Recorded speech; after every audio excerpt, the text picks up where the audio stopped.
Hey everyone, and welcome back to my channel. Today we're going to be talking about paragraph structure. So that's obviously relevant to your thesis writing if you're a PhD student, but it's also relevant to pretty much any writing. I think paragraph structure is one of those things that we learn in school and then just sort of forget about eventually. You forget how to write a paragraph and then you're looking at your work and it just doesn't really make much sense. So I think it's good to sort of revisit the basics when it comes to paragraph structure and actually look at what we would have learned in school as a reminder for what makes a good paragraph. So already on this channel, we've had a couple of videos that are related to the literature review. So I'm going to be talking about this paragraph structure with relation to that.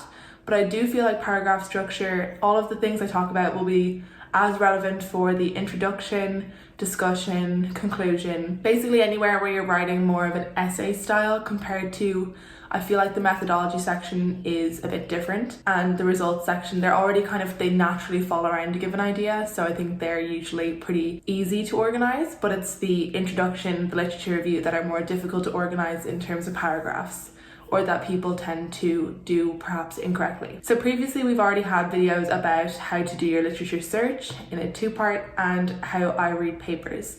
So that's kind of where we're at the moment. So I've talked about reading papers and the fact in my general lit review kind of overview video, I talked about how I take notes and I keep them kind of in one document when I'm working on a specific topic. For example, my research is all about machine learning techniques in sports science, particularly for marathon runners. So the key general ideas will be focusing on performance prediction, so getting the marathon time prediction, injury prevention, as well as recommending customized training plans. So those are the main things that I'm going to be looking at. I'm going to be referencing a website called timeforwriting.com, and it's for school students for learning about writing properly, but their page on paragraph structure is really informative, and I think it has all of the key ideas that I would have learned in my academic writing class, but even explained in a way that I think it'll be very easy for everybody to understand the main ideas. So basically this website on how to write paragraphs just has a really good overview of writing paragraphs and the main ideas. So firstly, the idea that the paragraphs should generally be made up of a topic sentence, they recommend around 3 supporting sentences and a concluding sentence. And then as well, the 4 elements that they talk about are unity, order, coherence, and completeness. So those are the things we're going to talk about with regards to paragraph structure. So here I am in the same document that I used for my general lit review kind of overview video. So we're looking at the topic injury prediction and prevention, the subtopics that I've identified that I would like to think about. So this is what I was thinking about at the start of this section was how frequent are running related injuries? What are the risk factors? Are there prevention techniques that work? And what has been done in computer science? So those are the main ideas that I wanted to look into and that I wanted to investigate in terms of, I did a search for each of these ideas. So we're just going to look at one specifically that I talked about in that overview video, but people wanted some more detail about everything. So you can see from reading, I came up with some main points. So these are that the incidence of running related injuries is high for all runners. Ultramarathon runners they experience a high rate of injuries that require medical care. There's a U-shaped relationship between time loss injuries and running distance. ROIs have a highest incurrence for novice runners, and the injury incurrence is related to dropping out of running. The first thing that we have here is these are the kind of general supporting ideas that I have already. And I need to find a way to unify these into one clear, coherent paragraph. So it might be a case where not all of these ideas are going to necessarily be included, but I think because I know already that these are the main ideas, it's possible for me to have included something maybe maybe from reading one article on injury occurrence, I came up with a point that biomechanical variables are related to ROIs. Okay, so let's just say I have this idea and no injury prevention found to not work.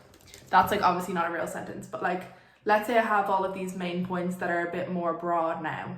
How do I unify all of this into one paragraph? Well, the thing is that you don't. So including all of this into one paragraph wouldn't make any sense.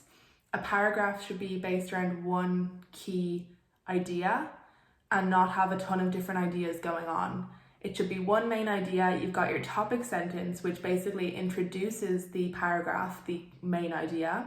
And then you've got your 3 or 4, I'd say, supporting sentences.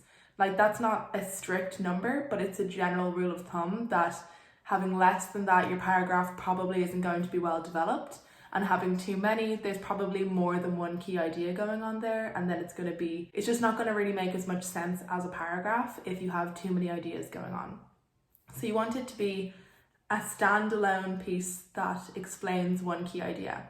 So we've got our topic sentence introducing it. These main points are going to be my supporting sentences. And then you want a concluding sentence that can either summarize what you've said. So now that you have all of these supporting evidence, you can maybe rephrase the topic sentence in a more kind of informed light. Or it can lead into the next paragraph, which I think in terms of a lit review, if you've got a couple of different sections, so this one will probably be first in my injury section. So I wanted to kind of lead into the next section, which will be about risk factors. So you can see my topic sentence is running is taxing on the body, and I have a little colon here because actually I think that this first point would make sense as more of a topic sentence than it does necessarily a supporting point. Like, I do have a reference for that, but it is more of a general statement. Like, this paragraph I want it to be the key idea to be about injuries, the occurrence of injuries, how prevalent are injuries in running. So I think this as a topic sentence, running is taxing on the body, the incidence of running related injuries is high for runners of all distances. I think that makes sense for a topic sentence because I'm going to be saying that running is difficult and their injuries are very common. So like, that sets the scene for my paragraph. You know, I'm going to be talking about injury occurrence and how prevalent it is, or how it affects different groups of runners perhaps, because I've mentioned that running related injuries are high for all runners, and now I might go into a bit more detail on that. So let's start our paragraph off down here. So running is taxing on the body. The incidence of running related injury is high for all runners. So the topic sentence brings one of our key ideas of writing a good paragraph, which is unity. You want your paragraph to be unified around one idea. Again, if you have all those other ideas going on, it's just not going to make any sense. So unity is very important for creating a logical paragraph that reads really well. You want it to be unified by your topic and concluding sentence, and your supporting sentences shouldn't contain extraneous details. It should be just related to the specific paragraph topic. So this is going to be my topic sentence, and I'm just going to put in a fake reference there. So something else then to do with unity is, as I mentioned, you want the paragraph to be based around one key idea. So that means that your supporting sentences should link back to your key idea. So you can see that the 2 sentences there that I added in don't really lead necessarily back to my point on how prevalent running related injuries are. The first point, really, biomechanical variables related to ROI, that's more to do with injury risk. So that's going to be in a different paragraph. And obviously the injury prevention is more related to prevention.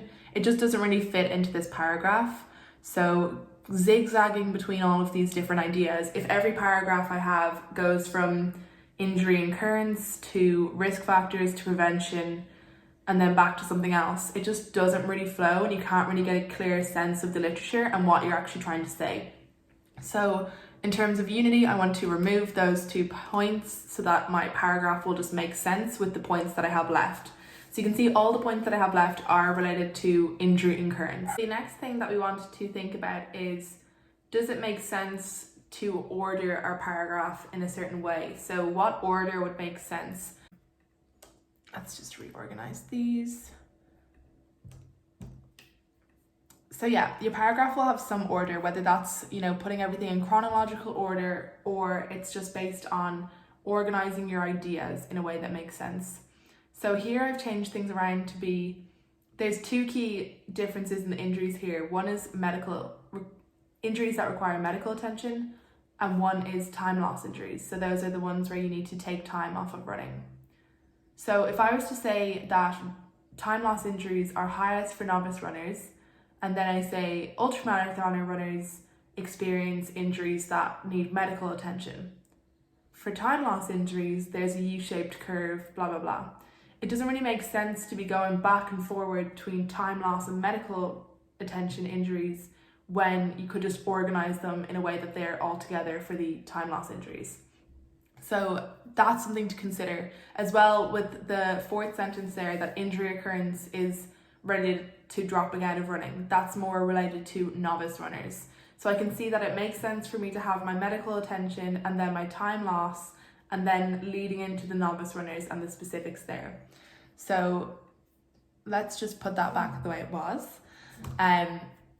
So ultramarathon runners experience a high rate of injuries requiring medical attention. Yeah, putting that back to the way it was, I think this just flows a lot better. So we have our ultramarathoners have injuries that need medical attention. Then we have our U-shaped relationship between running time loss injuries and running distance, leading into its highest for novice runners. So you can see that ordering it in a certain way will just give it a lot more of a structure. So the next thing then, we can add in all of these points now that we're happy with them, add them all into the paragraph and just connect them up a bit. Okay, I'm not going to worry about having my references into this because this is obviously just an example, but I've got my points there now in the paragraph. And the next thing that we need to consider is coherence. Coherence. So when you read through this paragraph now, running is taxing on the body, the incidence of running related injuries, that's not even coherent. The incidence of running related injuries is high for all runners, for runners of all distances. The incidence of running related injuries is high. I have that twice, nice. See, coherence. So ultramarathoners experience a high rate of injuries requiring medical care. U-shaped relationship, okay. I'm just gonna turn these into actual sentences first. There is a U-shaped relationship between time loss injuries and running distance. I are highest for novice runners. Injury occurrence is related to dropping out of running. So those sentences are all sentences, they make sense. However, when you read this paragraph, it doesn't make sense coherently. So it doesn't flow nicely from one idea to the next. So what we want to do is include some of those kind of transition words, things like in addition, on the other hand, like those kinds of transitions, so that our moving from point to point makes more sense. So that's something that's really important in a paragraph. It doesn't make sense when you've got all of these ideas that are completely disparate in terms of you're not sure why they're all connected. So running is taxing on the body. The incidence of running related injury is high for runners of all distance. Ultramarathoners experience a high rate of injuries requiring medical care. So that makes sense on its own, I feel. But it's the next sentence, when you just kind of move into the next point, it doesn't really make as much sense. So, however, for time loss injuries, there is a U-shaped relationship between the proportion of injuries and running distance. So now that makes sense. So we're going from ultramarathoners experience a high rate of injuries requiring medical care. However, for time loss injuries, there's a U-shaped relationship between the proportion of injuries and running distance. Okay.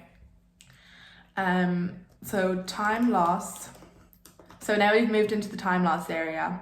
So time loss, the proportion of the level of time loss injuries experienced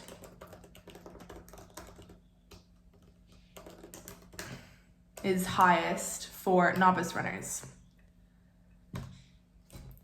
Okay, that makes sense. And then the last point that we want to add in is the injury occurrence is related to dropping out of running. So that's just kind of, it's not necessarily related to how many injuries are there and things like that, but it kind of just drives the point of it's an injury occurrence is common and it's an important point because this is a reason that people drop out of running. But I think perhaps it's going to make more sense in the prevention area. So already we're going back to that unity point. Does this make sense here? I'm not really convinced.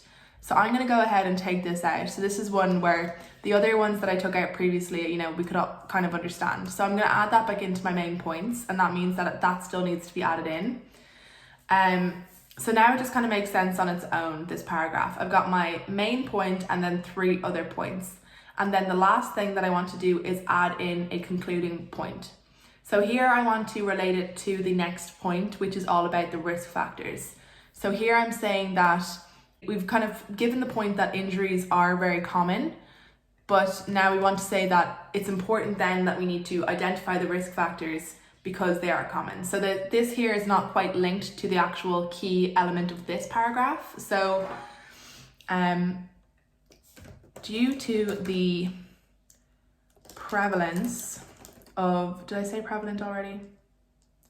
No. Due to the prevalence of running-related injuries,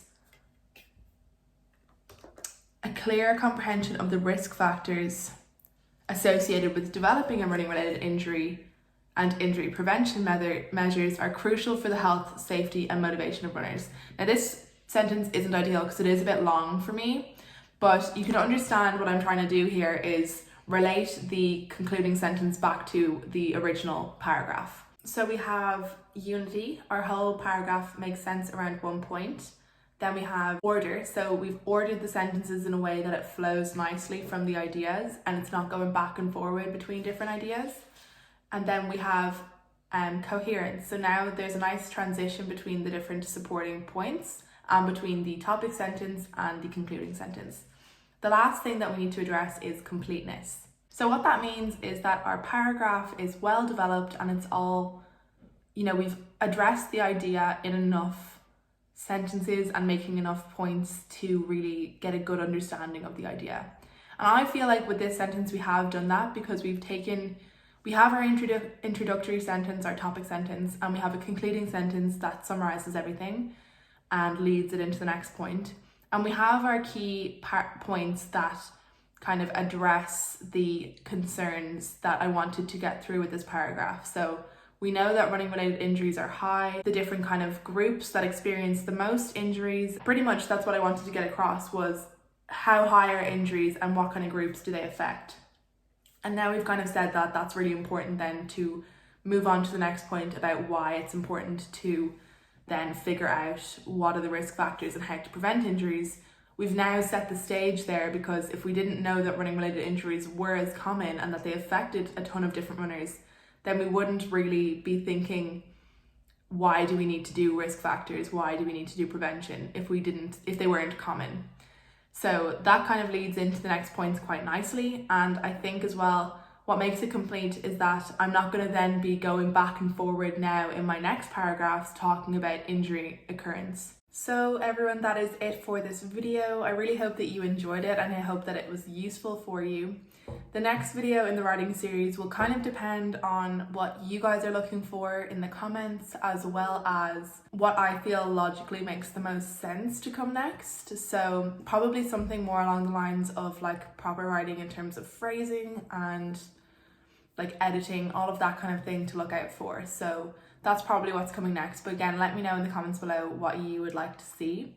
And do make sure to check out the other videos on general lit review stuff, the literature search, as well as reading papers, because I have all of those videos already. Thank you so much for watching. If you want to see future videos, be sure to subscribe and I will see you in the next video.